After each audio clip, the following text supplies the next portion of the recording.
the new view of America of 2020 is that we're irredeemably racist country. That the racism that defines America, America really started in 1619 with slavery, and the effects of slavery are still being felt. Now notice the difference, right?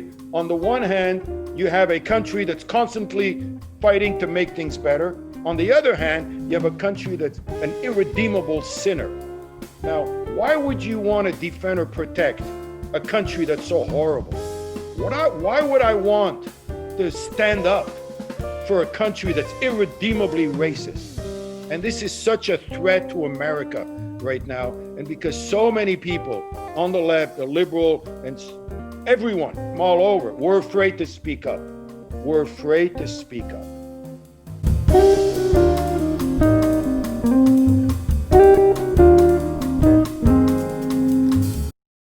So welcome to Frank's, okay, start again.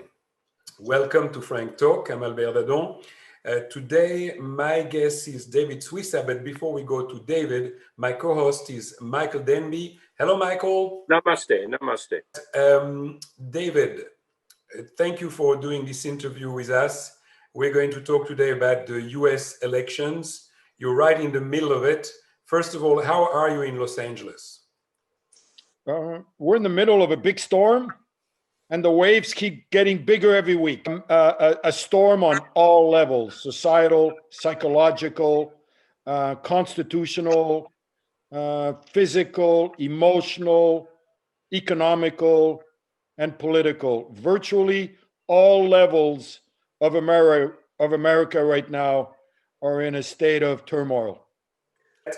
David, let's start from the beginning. Set the scene, the political scene for us. We had a fantastic economic period which reverberated all around the world thanks to the revival of America since Trump came in. And whether it's his good work or the work of his predecessor, which continued, that I leave to everyone's opinion to decide. But all we can observe is that the economy was doing very well prior to COVID-19 hitting. And then you had COVID, you have BLM, you had Floyd, you had all of what you're talking about as a storm. So set it all out, set it up for us, and so that we get to this point and we can discuss what's happening with this present election. I will set it up. We had an earthquake 4 years ago when a real estate tycoon from New York City, very loud, bully type, won the most powerful position in the world as president. That was an earthquake. And since he was elected, he's been under tremendous duress from his opponents who never accepted the results of the election. For the first 3 years of his presidency, some really incredible results surprised a lot of people, especially on the economic front. Although there was a tremendous amount of opposition, drama, and crises around the hatred for Trump, and he fed a lot of it himself, still, America could tolerate all the drama because the economy was going so well. All that changed with the COVID-19 crisis that really kicked off in February this year, that triggered the longest year perhaps in American history since the Civil War. There has never been a year like 2020. On the surface, it's very tempting to talk about COVID-19, to talk about the devastating impact on the economy of the lockdown. Those are things that are very visible, they're visceral. I have friends of mine who lost their restaurants, their jobs, their buildings are now under stress because they're not being able to collect rent. There's an enormous amount of visible devastation. What I'd like to also make sure we do today in this conversation is I want to share with you some underlying threats to the future of America that are not as visible as the lockdown and the COVID-19. As far as the election goes, right now, it looks like it's very, very polarized on the surface. It looks like you're either completely for Trump or you're either completely for Biden. But I will tell you, it's not a slam dunk. There are a lot of people who are preparing to vote for Biden that are very worried. They're worried because there is a totalitarian element to the Democratic Party from the far left that has grown in power over the past few years that threatened to hijack the presidency. And they're worried that Joe Biden is only going to be a placeholder in this presidency. So although they will end up voting for Biden, don't be fooled by this perception that it's a slam dunk. It is not. There are people who are going to vote for Trump who are also worried. They're worried about the civil unrest. What will happen if Trump gets reelected? Will there be civil war on the streets? Will America be able to handle 4 more years of Trump? Right? So they will end up voting for Trump because they like his policies vis-a-vis the economy, vis-a-vis what he's done in the Middle East, vis-a-vis his policies with China, with Iran, his pro-business manufacturing policy for bringing business back to America and so forth. So there are a lot of good reasons they will vote for Trump, but they're also worried. So a lot of voters on both sides are worried. Who's going to win? I'm not a prophet. Right now, the biggest unanswered question in America, how big is the quiet Trump vote? In 2016, a lot of the polling was done by phone. In 2020, a lot of the polling is done by texting. People, for better or for worse, are embarrassed to say that they're going to vote for Trump. It's not good for your career. It's not good for your social status in America today to admit that you will vote for Trump. So there is a school of thought that says a significant amount of people that were polled in the polls that you see that are pro-Biden are hiding the fact that they plan to vote for Trump. The big unanswered question in America today, right now, is how big is that group and how many of them are there in the battleground states? Yes, and you also have a great percentage of undecided. Do you actually know what the percentage is, David? It's not that big, Albert. It's not that big. Not the ones that, in terms of the polling, it's not big. It's very, it's lower than it was in 2016. Okay, and what about the postal votes? We hear a lot about postal votes. What do you make up? Look, I mean, you got around 28 million people have already voted. Exactly. Yeah, I think we've made too much of the controversy around the postal voting.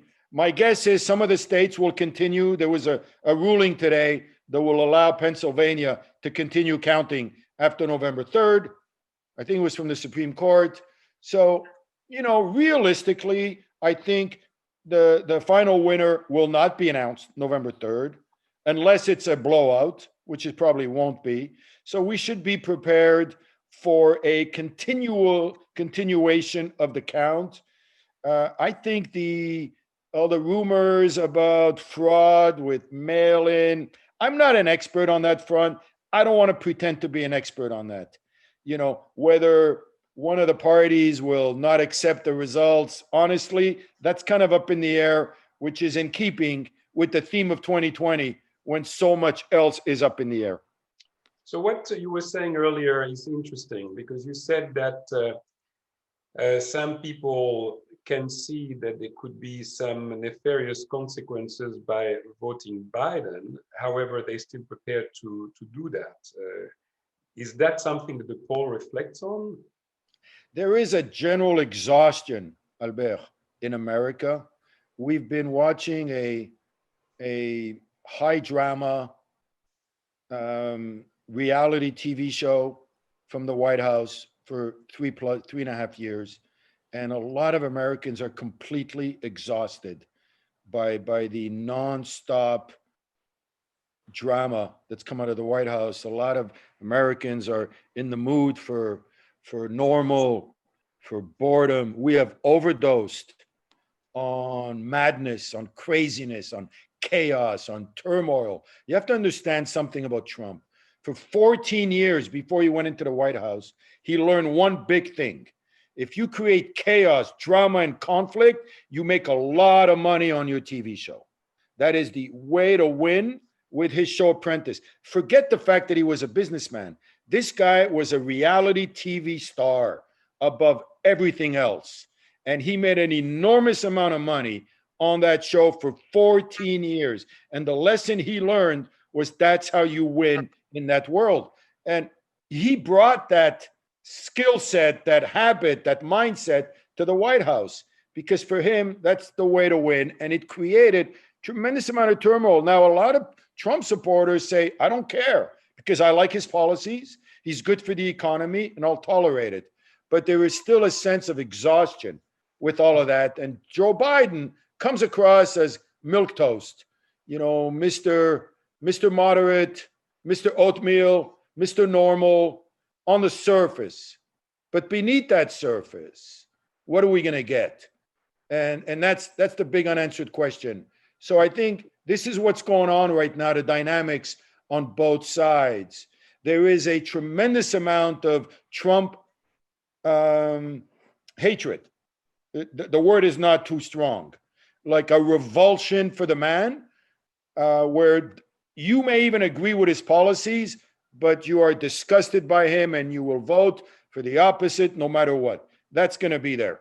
And there's also some on the other side. So we're in a very chaotic moment. But what I want to make sure that we cover tonight in this interview is other stuff, the undercurrents that are happening now in America that I believe are more threatening than the politics.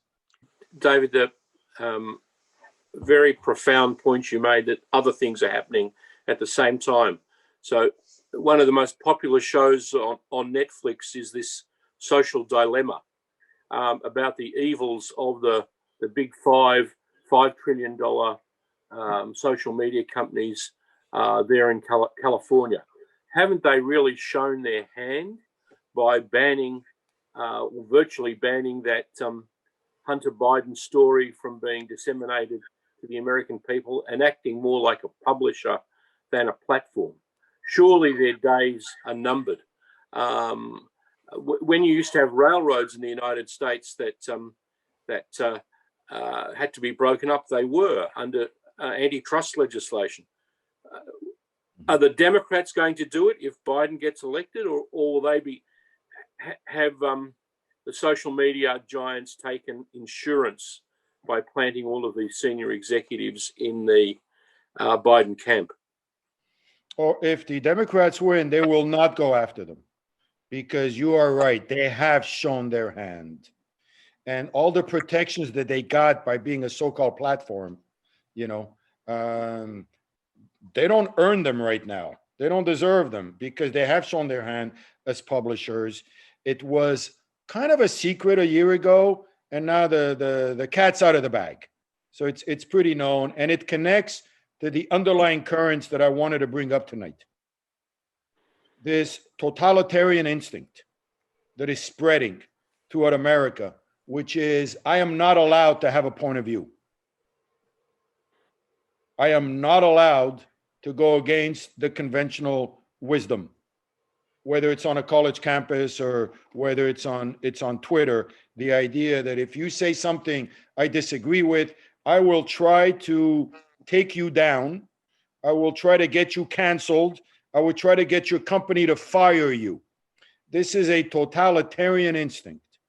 What is the three things that I really think are fascinating that I really want to bring up is this stuff that very few people are talking about. And I have a philosophical view of life. I kind of tend to look at 20,000 feet and look at the real big picture. And I've noticed three things that have happened. One of them is a worship of victimhood, where it used to be that America was not born and raised, did not succeed by being victims. America is the can-do spirit. Yeah. The can-do spirit that enables us to overcome impossible challenges. Suddenly in 2020, with the Black Lives Matter movement, there's been this kind of hurricane of victimhood, and people are realizing that victimhood is a source of power. You can get a lot of money from victimhood, you can get a lot of power, you can get major corporations who feel guilty about their privilege and who want a virtue signal to give you a lot of donations and a lot of support. So there's been a kind of a rediscovery of the power of victimhood, and it's spreading like an epidemic throughout the land. And it's a real threat because it goes against the American ideal of the can-do spirit. The second thing that has happened is a redefinition of the history of America, right? We've all been taught that America, Albert, started in 1776. This was the founding of America with the Constitution, the Declaration of Independence, and the idea of framers. It was like the rebellion against the tyranny of the King of England. And we created a mechanism, and we've been taught from the beginning that in this mechanism are the tools to correct all the injustices, all the faults, all the flaws, right? The founders knew that slavery was bad. They knew when they created the Constitution. There was an anti-slavery movement at the very beginning of America, which I wrote this week. But hardly anybody knows that today in America. Today, the conventional wisdom is taking us to 1619, and they're redefining the birth of America to the year that slaves, African slaves, came into this country. That is a sea change, and it's now being introduced in schools under the guise of the New York Times. And Albert, I'll send you some stuff to read about this to both of you. The 1619 Project from the New York Times has created a sea change in how people view America. So instead of this is a country that has shared ideals, that where the arc of justice, the arc always goes towards justice. Martin Luther King, President Barack Obama. This has been the classic story of America. We get better and better and better. 50 years ago, if you were black in Mississippi, you couldn't walk into a restaurant. Today, enormous progress has been made. That is the traditional view of America. The new view of America of 2020 is that we're irredeemably racist country. That the racism that defines America really started in 1619 with slavery, and the effects of slavery are still being felt. Now, notice the difference, right? On the one hand, you have a country that's constantly fighting to make things better. On the other hand, you have a country that's an irredeemable sinner. Now, why would you want to defend or protect a country that's so horrible? Why would I want to stand up for a country that's irredeemably racist? And this is such a threat to America right now. And because so many people on the left, the liberal, and everyone all over, we're afraid to speak up.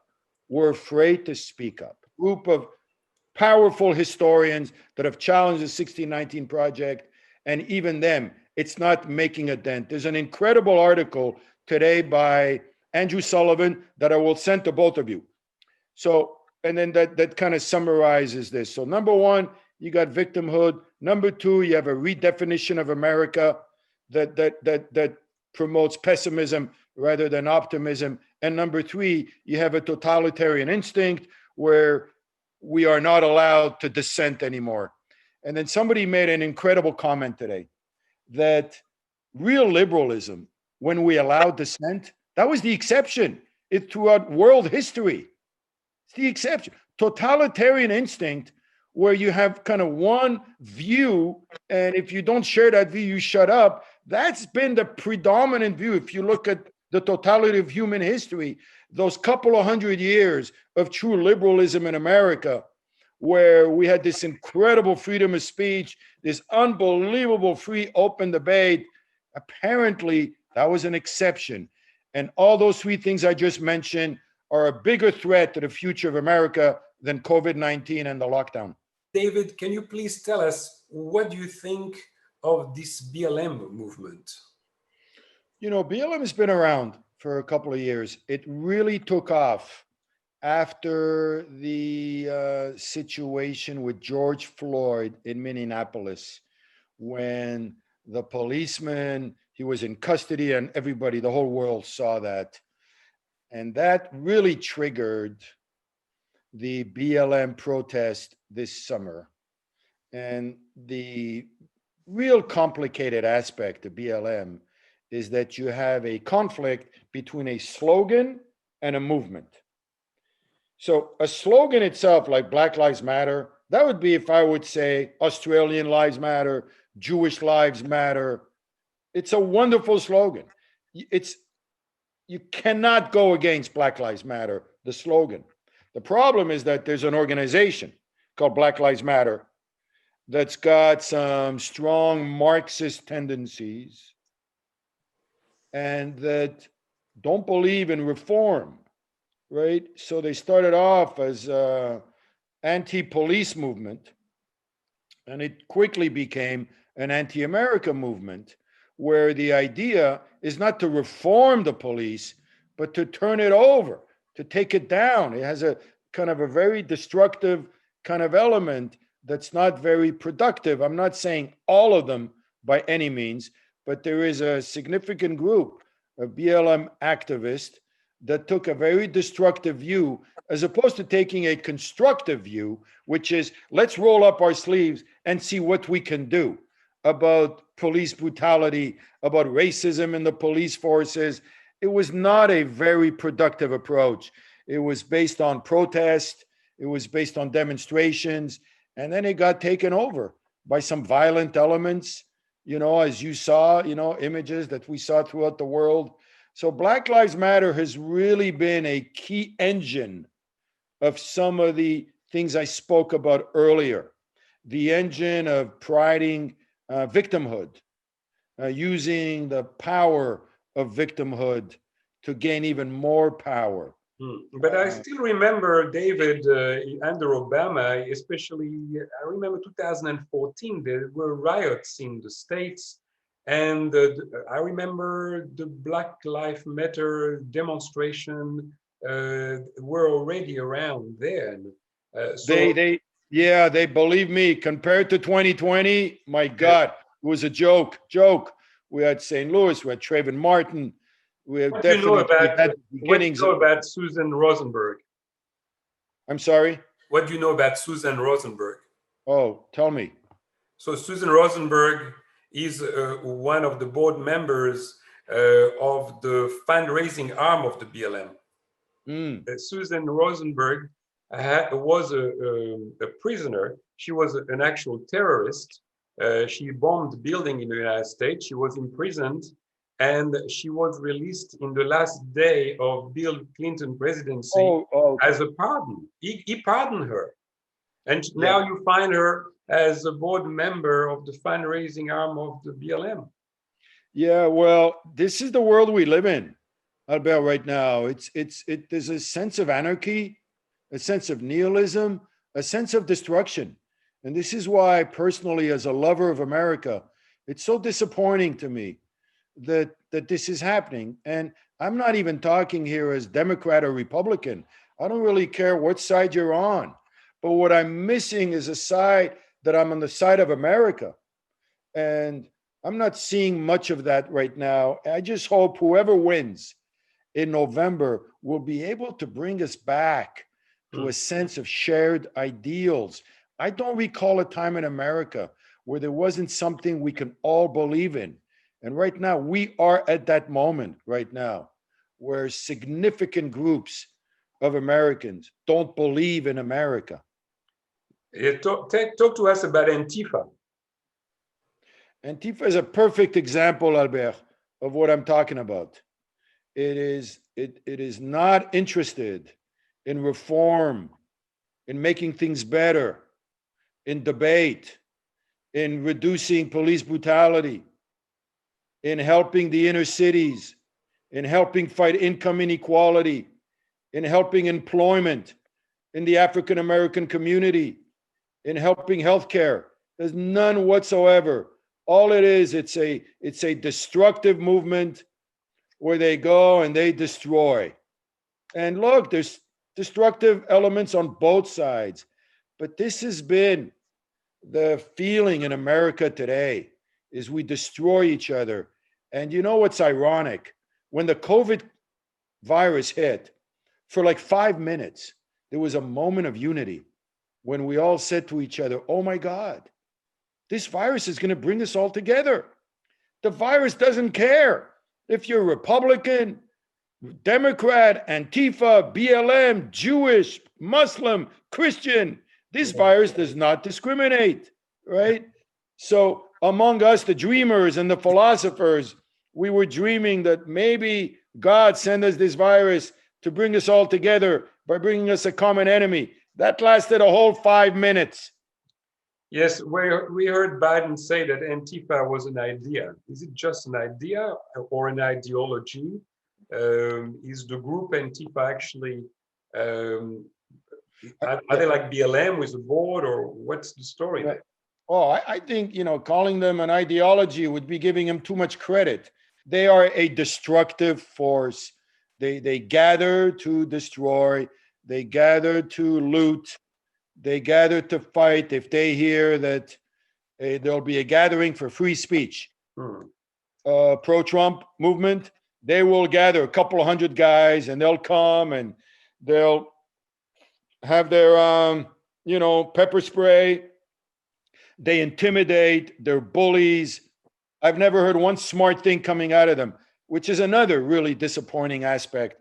I came to this country because I love debates. I came to a country of free speech and freedom of the press because I love great debates. And now I'm being brought to a third world mentality where instead of debates, I'm seeing stupid idiots with billy clubs punching each other out. That's not the America I came to see. Hello everyone, thank you for watching Frank Talk. And if you are watching us on YouTube or Facebook, please hit the subscribe button. Don't forget to leave us a comment. If you are listening to us on the podcast, give us a 5-star review and a comment. And I won't take any more of your time. Let's go back to the show. In some respects, David, I'm going to surprise you, but in some of the third world countries, they've taken over. They are a little bit more advanced than where you are, especially in the state of California, if I may say so.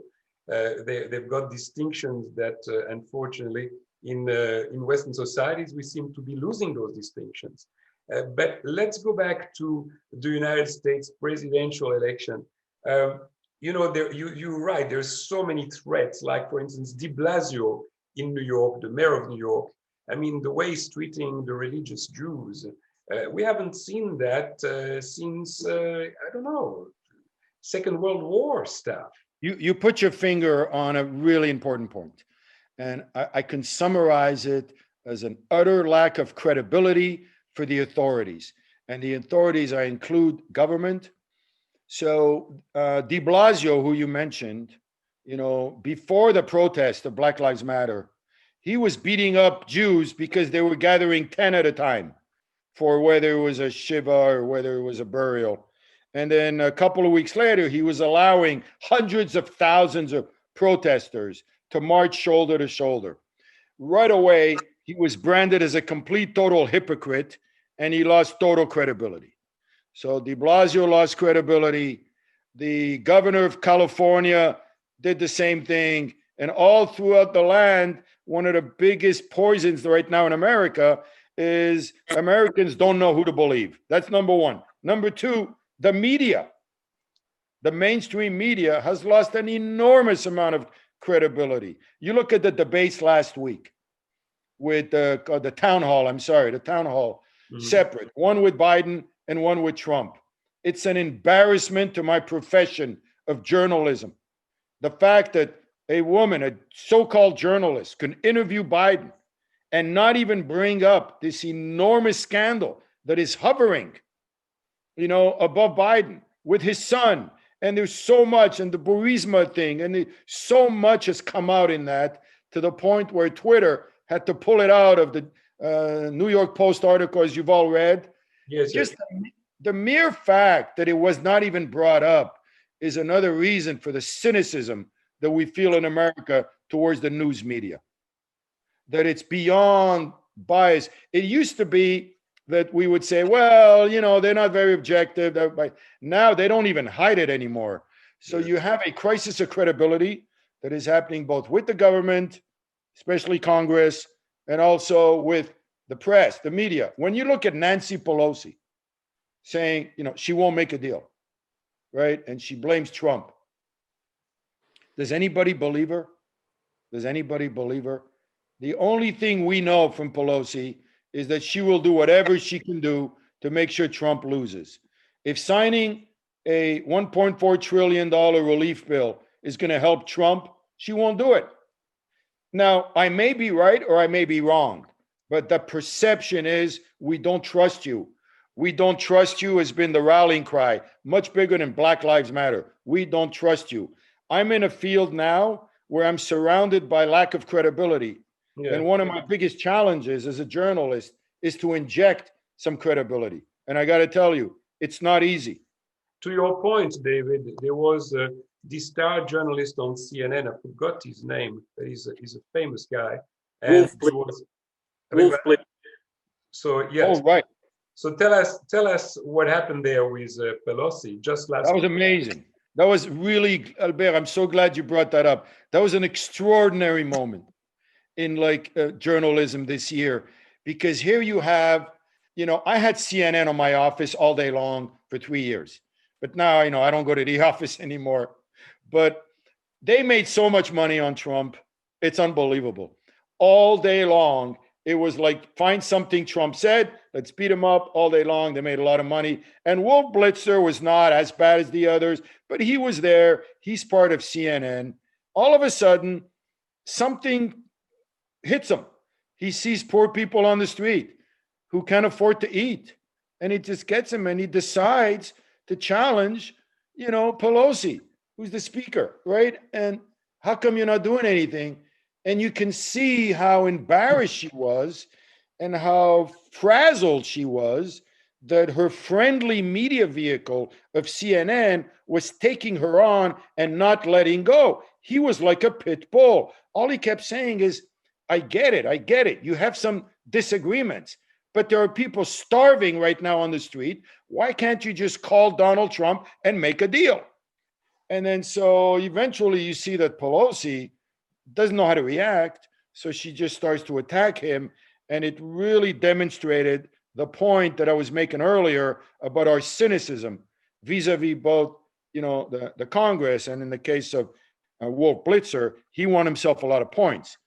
But our cynicism towards Congress has never been higher. It's a sad moment in American history. I wish I could sit here and give you guys some good news, but there ain't much good news right now. The only silver lining I see right now is that the COVID, the crisis, has brought out the best and the worst in people. Mm-hmm. It's what I call the magnifier. So if you have a totalitarian instinct, you will use the virus to, accelerate that instinct and to control people's lives, if that's where you're already headed. If you have a benevolent instinct, then the crisis will bring out your benevolence, and you will look for, you will call older people who are lonely. You will look for ways to help. So that does not get a lot of news, what I call the unsung heroes of COVID, because the news media is always going to be biased towards drama and conflict and violence and opposition.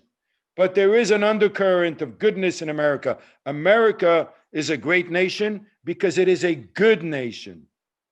And what saddens me about this movement of anti-American movement is that it's maligning a wonderful country that is good at heart. And one of the things I'm trying to do with the Jewish Journal is bring back recognition and awareness of that America, because it's still there. America is still a good country. Talk to me about the people that read the Jewish Journal, mostly Jews, of course. I know that usually, especially in Los Angeles, they're usually liberal. What's going on there? American Jews have a long, long history of voting Democrat.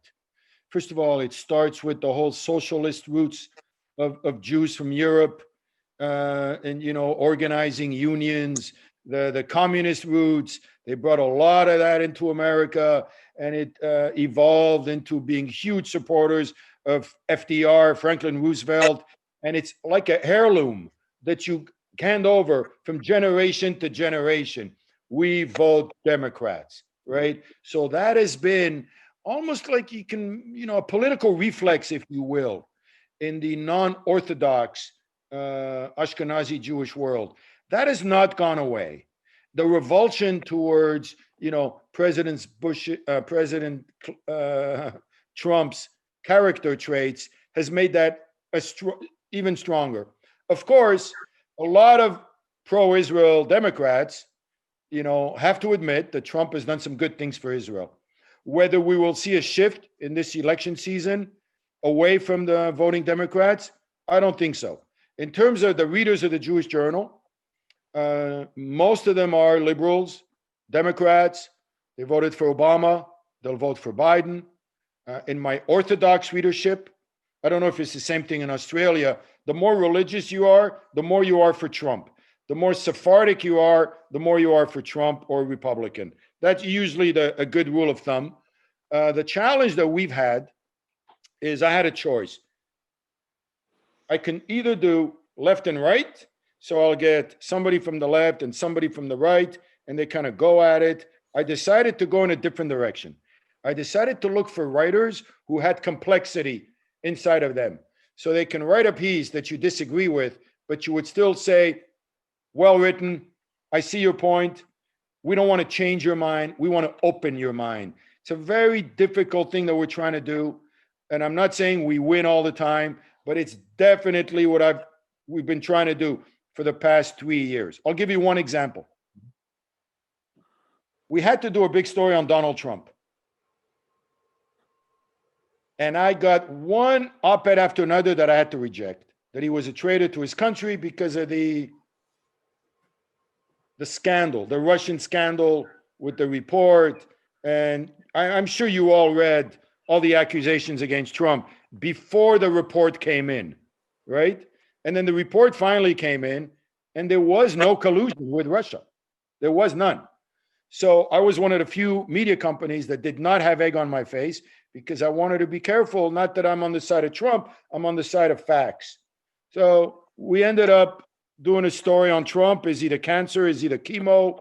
We've tried to thread the needle because I don't want to alienate any readers.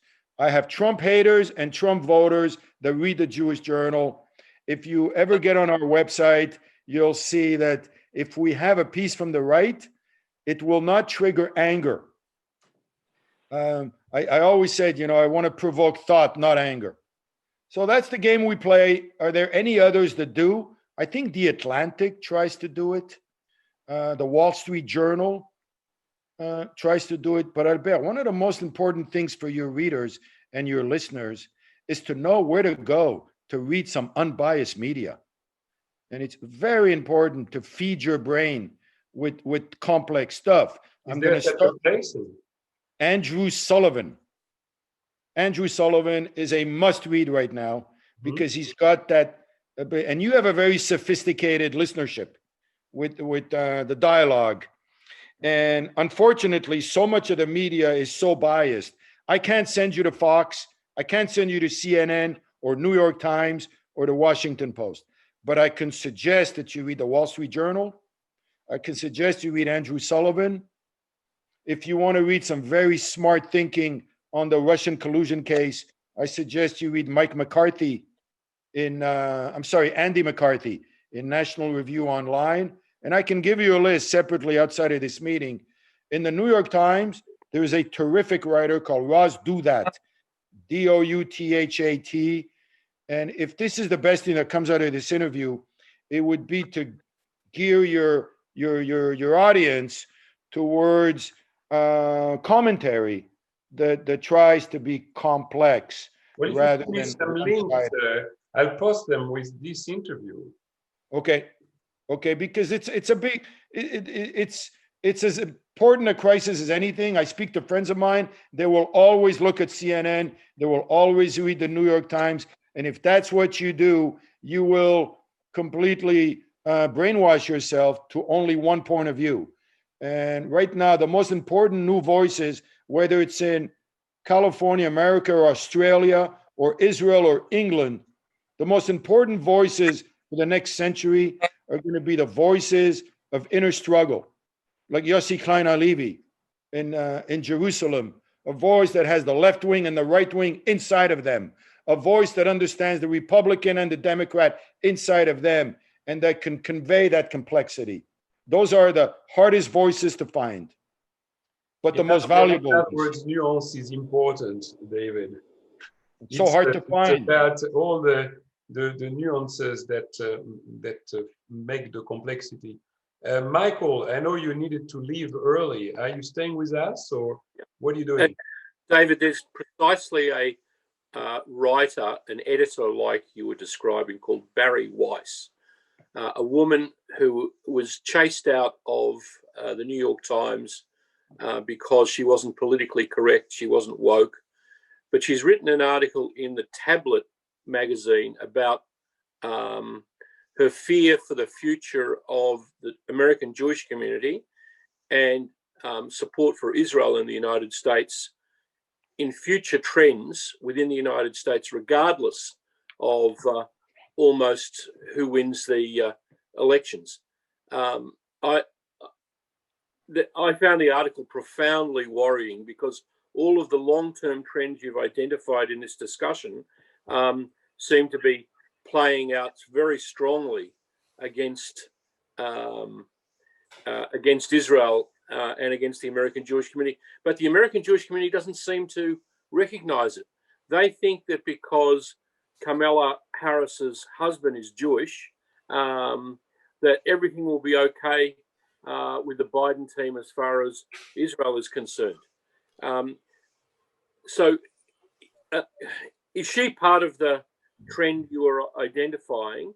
And what do you think will happen if there's a change of government in the United States with Israel and the American Jewish community, both at a sociological level and at a governmental level? Yeah, I'm friends with Barry. Barry's a terrific writer. She's exactly the kind of writer that I was talking about. Her piece put a lot of emphasis on the end of classic liberalism. And because Jews are supposed to be classic liberals, they should be worried that classic liberalism is dying. But Jews have gotten so hung up on winning the political game that they forgot about a lot of stuff that she brought up in her article. And I think you're right. The article was important because it said no matter who wins, this is bad, but it's not just bad for the Jews, but it's bad for America. The end of liberalism is very bad for America. And obviously, if it's bad for America, it's bad for the Jews and it's bad for Israel. So she put her finger on something in the same way that that piece from Andrew Sullivan as well. And, you know, there is a group of us that are trying to sound the alarm. There's Matt Taibbi in Rolling Stone. These are classic liberals. Matt Taibbi, he's definitely worth a read. There's Sam Harris, of course, and there are others that are trying to, even there is a medium called Stack. I think it's Substack or Stack, where you're allowed to say anything you want. Because Andrew Sullivan, you know, he had to leave the, I think it was the New York Magazine, because, you know, he wasn't politically correct. Barry Weiss had to leave the New York Times. She was an op-ed editor at the New York Times. It's sinful that they couldn't keep somebody like her who brought in such a diversity of voices. When you open the New York Times today, Michael, I'm sure you've seen it, it's 98% one-sided against Trump, which is really a type of, it's really sad that you see that in the mainstream media. So there are a group of voices that are trying to rise to the occasion and sound the alarm. And who knows if the alarm is going to be listened to, because a lot of people are very happy without liberalism. They're very happy without free speech. they're happy to know that Ben Shapiro should not be allowed to come on campus. They like that. They like the idea of shutting people up. They don't have, I mean, it takes a big mind to be able to really accept and embrace free speech. It takes the ability to hear things that can disgust you, that you disagree with. And we live in a fragile moment right now where, you know, I call it generation fragile, the generation of microaggressions. And they would rather not hear speech that they disagree with. That is a very alarming trend when this great American ideal is now seen as a threat. Your First Amendment mandates free speech, and obviously mandates also freedom of assembly and so on. So we were talking about the Jews, the religious Jews in New York. I mean, I would like just to do a follow-up question of that, if you don't mind. Are you aware of any actions taken by the Jewish community to counteract de Blasio? Do you know if the secular Jewish community is taking side with the religious?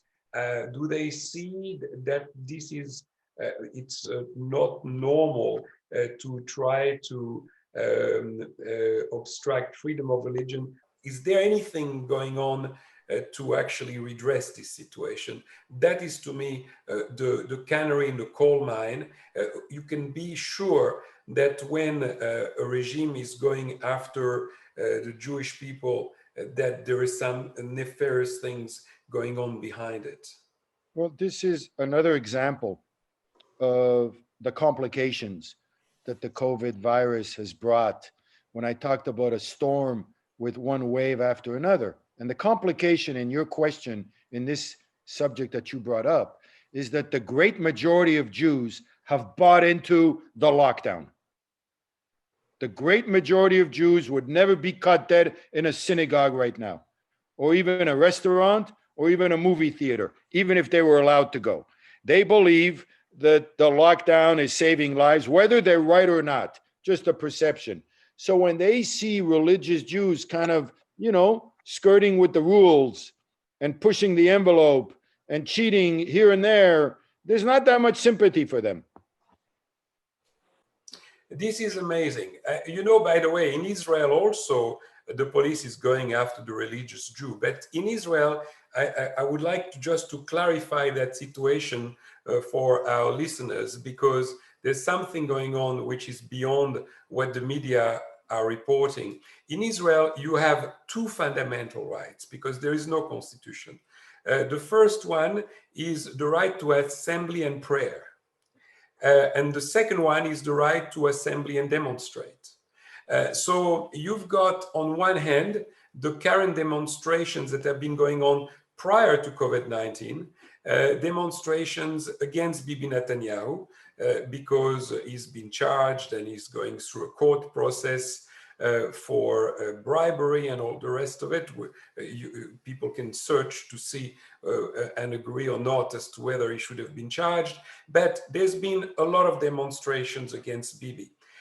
So Bibi, of course, has been taking advantage of COVID to close the courts so he couldn't be judged. Because the police has cracked down on the right of prayers, then the right wings that are religious are calling on Bibi to also go after the people that demonstrate. Counteract to your argument is people who say, I have the right not to be killed. I have the right not to be threatened by somebody who may carry a lethal virus. So it's a two-way street. And if you really believe that the government regulations are for your interest, your health, then you will not look favorably about with anybody breaking the rules. In Israel, you got two sets of people breaking the rules. You got the religious who want to pray, and you got the demonstrators who want to protest. Exactly. And the biggest mess in Israel, I got to tell you, Albert, you know, you and I have known Bibi for a long time, and it's a sad last chapter. He's done some amazing things for Israel, but this is the last chapter of his reign, and it's a sad one. And one of the reasons, when you were talking, I was thinking, one of the reasons it's so sad is because nobody believes him. because everything he's going to do is going to be colored, tainted by the fact that he's trying to stay out of jail. So that's why it's so hard for him to govern with any kind of level of credibility. So whatever he says, for example, if he starts to say something that's good for the religious, then he's probably thinking, I need their votes. And he does. And he does. And he does. Yeah. And he does. So everything is colored. There's a fundamental difference between what's happening in America and in Israel, is that in the United States, it seems that those who believe in lockdown are on the left side of politics. That's in America. And in Israel, it's actually those on the right side of politics. So those who follow Trump want to stop the lockdown. Those who follow Bibi want the lockdown. It's those who are on the left side in Israel who are against the lockdown. It's quite an opposite world. It really is. It really is. And those who are against the lockdown have a lot of businesses. You know, they own the gyms and the restaurants and the bars and all those little businesses that they're really hurting. I tell you who else is against the lockdowns. The WHO. I'm sure. I know, amazing. Isn't that amazing? See, when the history is written of this century, when they look back, whether it's 5 years from now or 10 years, there's going to be volumes written about the one huge question. Was the lockdown necessary? Did it hurt or did it help? And you know, this is going to be one of the subjects we're going to have at the dialogue this coming December. So we're not going to wait to be totally out of this to start. I'm glad you're doing it. Is Michael going to be part of it? Definitely, and you are too. And you are too. Yes, I'm looking forward. David, I will give Michael the last question. So let me ask you my last question. What is your prognostic? What's going to happen on the 3rd of November? I think right now it looks like the Democrats are going to do a clean sweep. They'll keep the House, get the Senate by 1 or 2 seats, and get the White House. That's what it looks like. If it's a close call, then we'll have to wait a few weeks for final counts. But if I had to bet, that's how I would bet. And the Senate, are they going to lose the Senate, the Republicans? Or are going to I think so. Yeah. They're going to lose the Senate. I think so. So they're losing 3 out of 3. Yeah, I think it'll be a clean sweep. That's what it looks like from me studying the polls. But, you know, I've been wrong before. But if I had to guess, and you're my friend, I don't want to say no to you. Okay, Michael, what's your last question? So I agree with you, David, that I think it's going to be a sweep. They've done polling on all of those people standing at early voting in North Carolina, and it seems that Biden is winning the early voting very strongly. So there'll have to be a lot of Trump supporters turn up on the actual voting day for him to win. But I'm interested in actually one aspect of the difference between Biden and Trump, and that's regarding the Middle East and Iran. So whatever you think of Trump, the peace treaty between Israel and the Arab countries, whatever you think of Netanyahu, it's a great thing. Never has it been more exposed that with Saeb Erekat, the hypocrite, now in the Hadassah hospital for COVID-19, the Palestinian leadership's complete absence from the field, failure to negotiate, immoderation, etc. But what is going to happen if a Biden presidency is elected with Iran? Are they going to revive Iran? Have they promised to revive this treaty, particularly as Iran is on the ropes? Are they going to take the sanctions off Iran and revive them at the very moment of their death, metaphorical death? I want to say to both of you, Albert and Michael, I'm really happy you made this the last question, because I would have been disappointed had we not covered this point. It is the most heart-wrenching obstacle to voting for Biden if you're pro-Israel. because there is a general feeling that he will go back into the JCPA, into the Iran deal. And there is real adamant opposition to that deal. I think no matter how much you criticize Trump, what he's done with Iran has been utterly brilliant. You don't negotiate with evil, you don't empower evil. And we saw what happened with the original deal, which was incredibly one-sided. And the Persian mullahs cleaned the clocks of Kerry and Obama, and they marched through the Middle East, creating havoc wherever they went. The fact that Trump debilitated Iran was one of the greatest accomplishments he did. And now they're on the ropes where they belong to be. And because of that, this rapprochement that between Israel and the Gulf states and United Arab Emirates and Bahrain and maybe Saudi Arabia, it's a paradigm shift, right? And this idea that the Palestinian conflict is the end all and be all of the whole region is something that Joe Biden still believes in. He still believes in the primordial value of that conflict, which has been a disastrous approach because it gave Palestinian rejectionists, corrupt leaders, a veto power over any progress in the region. So those of us who, the pro-Israel people I know, who usually vote Democrats, I got to tell you, their number one concern is Iran. The ones who are really pro-Israel and also vote Democrats. That is their number one concern, that he's going to go back in bed with Iran, bring back the Palestinian as the key to the region, and basically the old Obama foreign policy in the Middle East. David, there's actually a guy called Ben Rhodes, who was the architect of all of this, who worked for Obama. I've been told that he will get a senior position in the Harris-Biden administration. Do you know anything about that? I don't know, but I would not be surprised. Those positions are very worrisome. Susan Rice, all those kind of names, even, it's not positive. John Kerry.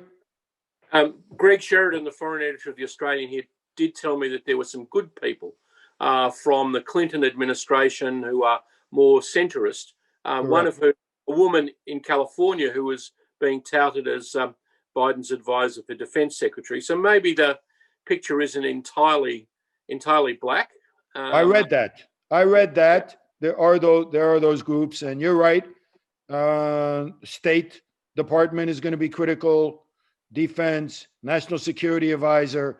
But Biden himself has said that he wants to go back in bed with Iran. That naive view that was disastrous with Obama and Kerry. So that's worrisome. I'm glad you brought that up. Yeah. Has your journal interviewed the Jewish husband of Kamala Harris? What do you think of him? Does he have any influence? No, we haven't interviewed him. I've read stuff on him. He's just your classic secular liberal Democrat Jew. But it could be a good idea to interview him, David. Sure, I'll let you do that.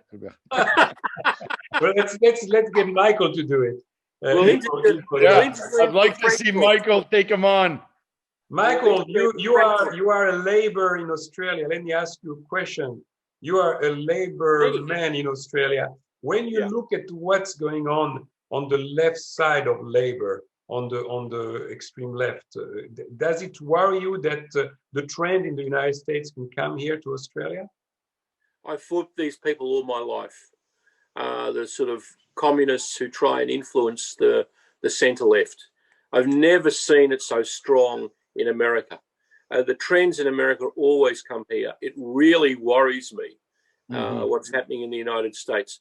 This woke mentality, the fact that a centrist like Joe Biden has to talk about 8-year-old girls being okay for transgender shifting. I mean, what is going on there? And then I read, we were talking with Albert about this before we came on, David, about Yelp. In the former Soviet Union, there was a terrible 13-year-old called Pavel Morozov, who was a paradigm of totalitarianism. He informed on his parents. So he was lauded by Stalin as this model. So now you have in the United States a culinary cancel culture where you can advise on Yelp. If you have a complaint about this restaurant being racist, the woke can destroy businesses all over the United States. You know, it's a great tool to kill a competitor, let me tell you. It's unbelievable. You can just go and put on their website that it's racist. No one evaluates it. And the business is destroyed. Businesses lose 4/5 of their customers because some person, probably a competitor, put this bullshit on their site. It's terrible. So what is incredible is that at that pace, there won't be any restaurants left. That's for sure. You know, Michael, you really put your finger on it, Michael. You know, from as far away as you can. I'm going to send as soon as I'm done, I'm going to send a link to the Andrew Sullivan piece to Albert. And Albert, make sure. Yeah, absolutely, David, do that. Okay. But before we go, I want to ask to congratulate Michael Denby, because I'm not sure whether you are aware, he's a personal friend of the Dalai Lama. Michael, you explain it.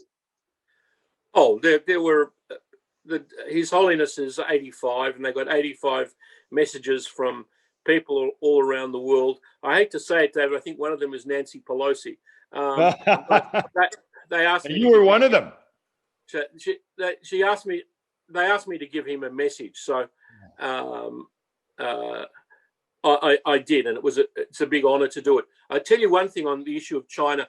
I hope the Chinese don't understand how weak and divided America is at the moment, because this is the perfect opportunity for them. And there's some very hard and cynical and ugly people in the leadership of the People's Liberation Army to attack Taiwan. 24 million people who live a democratic life like you and me and Albert, and they're really in the gun because of all of these woke bullshit artists in America. I hear you. I hear you. I'm looking forward to the dialogue, Albert. David, yes, before we go, David, can you please tell us your website address for the Jewish Journal? Oh, thank you. Yes, jewishjournal.com. jewishjournal.com. Brother, it was great to have you, as always. Likewise. And, let's talk soon. Yes. Thank you, Michael. I'll go with an Australian expression. I dips me lid. I dips me lid to you too.